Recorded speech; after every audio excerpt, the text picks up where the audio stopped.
How's it going, everybody? My name is Kyle, and today I'm going to be breaking down my draft for a VGC draft league that my friend and I have been working on, and it's about to start the day after I'm recording this, probably the same day that I'm going to post it. So yeah, I'm your coach of the Toronto Stalwart, and this is the full draft. If you just want to see this at a glance, that's the full thing. But I'm going to be going down, breaking down what I've got and how I feel like I want to use it. So, yeah. Really quick, here's a look at everything that my opponents have drafted. These are all the people we're going to be beating. We're going undefeated!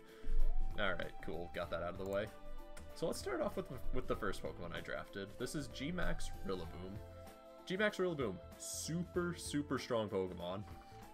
Rillaboom, of course, obviously, so strong it got banned from the current season, the current series of VGC, the current series on Pokemon, like the current official series.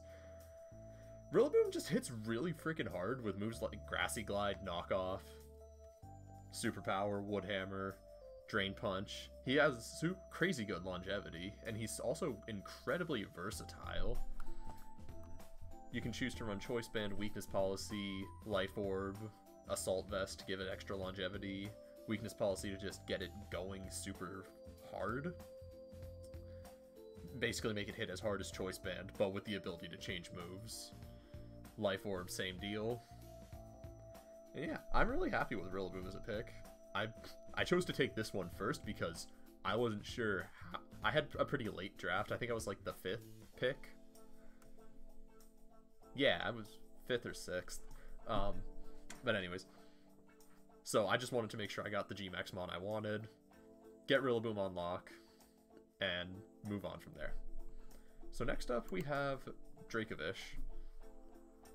Dracovish, another super strong tier 1 Pokemon. Water Dragon is a great typing. Vicious Rend is super freaking strong. Slap a Scarf or a Band on that thing, get it under Tailwind, make it always go first, make Vicious Rend just hit like a truck. It's Dracovish. I don't need to explain this. It speaks for itself. Him and his silly little face. And his no throat. This is just a tail or a body. Like, there's nothing connecting. He has no lungs. How does this thing breathe? And yet it's the greatest Pokemon ever. Alright, so next up we have Drifblim. Drifblim, I wanted some form of speed control on the team. So Drifblim was a really good choice because it has Unburden as its ability. When its item gets used or lost, it increases its speed by 2 stages. And Drifblim, yeah. Pair that with G-Max Rillaboom and it with Grassy Surge and Grassy Seed. Like, Drifblim's gonna be the fastest thing on the field. It already has like base 80 speed, you can see here, so it's really nothing to scoff at. Plus, it's not terrible on the special attack side either. 90 special attack, even 80 physical attack is pretty solid. Plus, recently, Korean player Sejun Park got to rank #1 on the VGC ladder using, I think it was a weakness policy Drifblim, so big props to him for doing that, especially with a Pokemon that's considered to be like just average. And look at that HP stat. I think Drifblim is going to be like a super key support Pokemon on a key support piece on this team. Moving on, next up we have Cinderace, a Pokemon that needs 0 introduction. This thing is an absolute monster, and I think that it's definitely going to be the MVP of my team. Part and parcel to its diversity with Libero, allowing it to hit 12 of the 18 different types. Its special attack stat, it's alright. Like, 65 is definitely workable, and it has a cool surprise factor to it. Obviously, like, attack and speed are what it excels in. But the other thing I want to draw attention to is Court Change. Court Change is Cinderace's signature ability, And what it allows for is it takes what's on your side of the field and what's on your opponent's side of the field and then flips them. This is predominantly used in singles where, or at least it was before he got banned, but it was predominantly used in singles where that's an entry hazard reliant metagame. Spikes, stealth rocks, toxic spikes, sticky webs. You send out Cinderace with a pair of heavy duty boots and then flip the sides. Now suddenly all those entry hazards set up on your side are now on your opponent's side. This is the reason why I bring this up is because if you look at this part right here, Gmax Vinelash, Gmax Wildfire, and Gmax Cannonade all get, these are all Gmax moves that inflict residual damage onto your side of the field. And it damages any Pokemon that isn't the type of the move, Water, Grass, Fire. If we come back here and look at the victims, you can't see that. That's what I named this tab.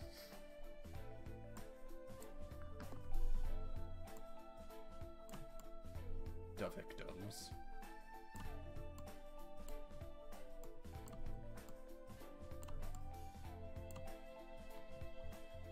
Editing is hard.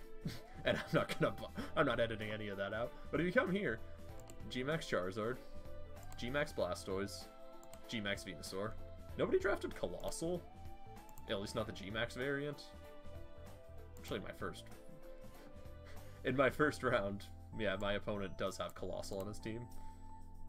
But yeah, being able to just take court change and redirect, basically say, no, you're also dealing with this residual damage, is super interesting. I'm really looking forward to getting to try that one out.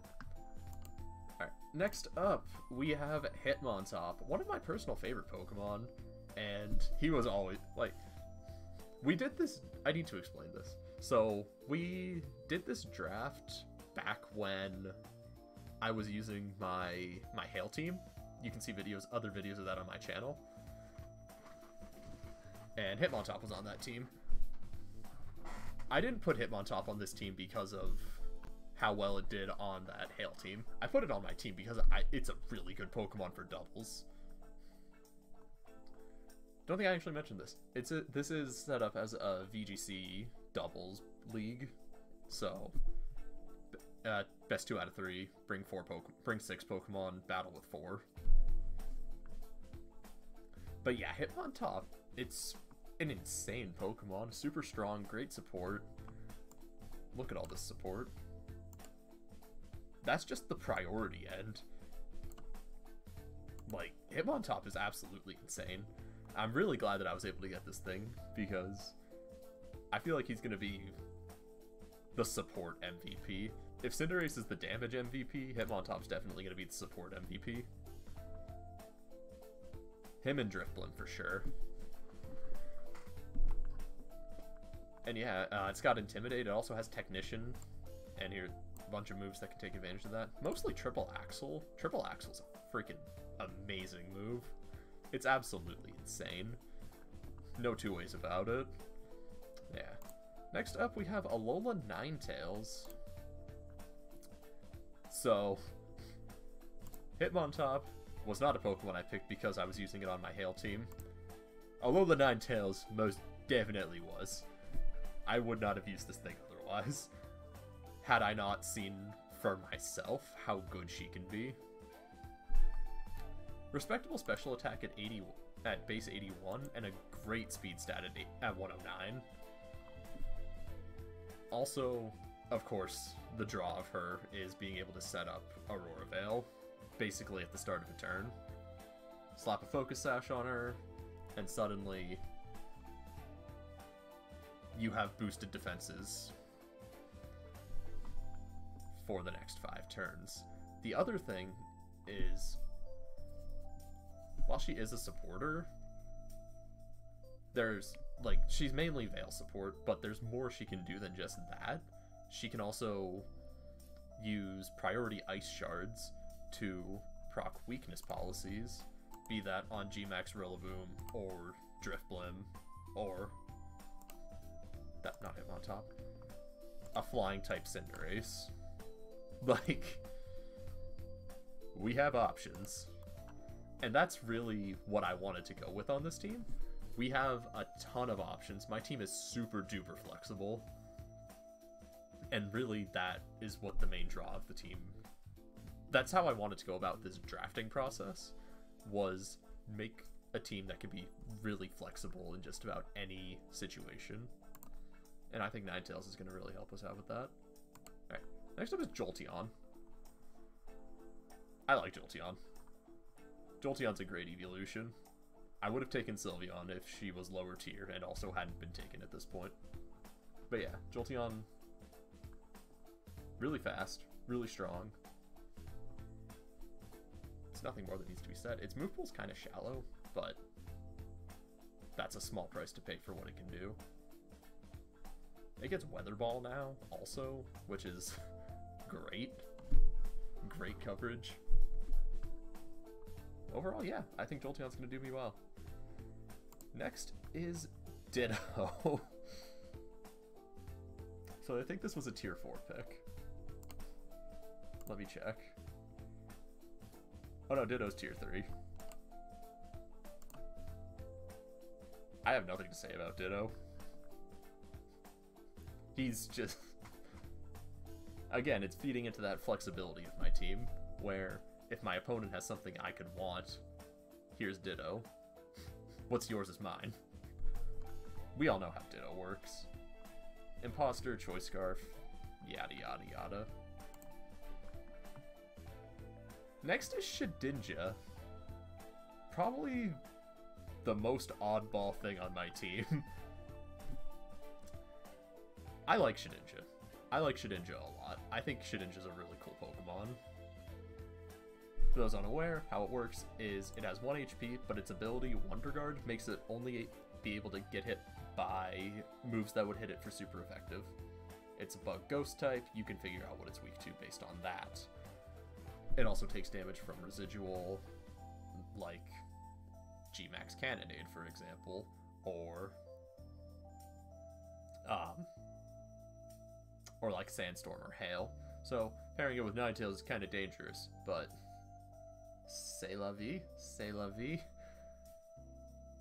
Shedinja's just really unique in the sense that I don't have to bring it to have it be a threat, because even if it's not something I plan on bringing to the battle, my opponent will still have to plan around, if I bring Shedinja, what coverage move do you have to hit Shedinja for? Because if it ends up in a 1v1, Shedinja can just win, because you can't hit it for anything. And that alone makes it, I thought, made it worthy of a spot on my team.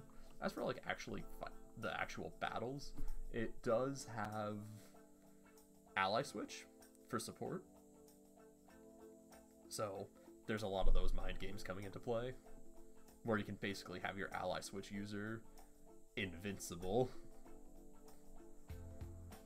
But yeah, Shedinja's definitely going to be very matchup dependent, but I think he can do me really well if I use it right, which is a big if. Alright, next up is Bronzor. We're getting into tier 4. Shedinja was already in tier 4. Actually, wait, was Bronzor tier 3? No, Bronzor was tier 4. Oh, Shedinja was tier 3. Yo, good work, Shedinja. Here's Bronzor. It's just tiny Bronzong. It's there if I need a Trick Room mode, which I probably won't, because my draft is actually pretty fast, all things considered. But yeah, Trick Room, Skill Swap, it's full support. That's all it is. Like, you can Iron Defense and Heavy Slam, but it's support through and through. No real other way to put it. If you know what Bronzong does, Bronzor does that, but slower. And then last up is regular ol' Weezing. This was a tier 4. I don't know why, but I saw that and I'm like, I'm down. I'm game. Let's do it.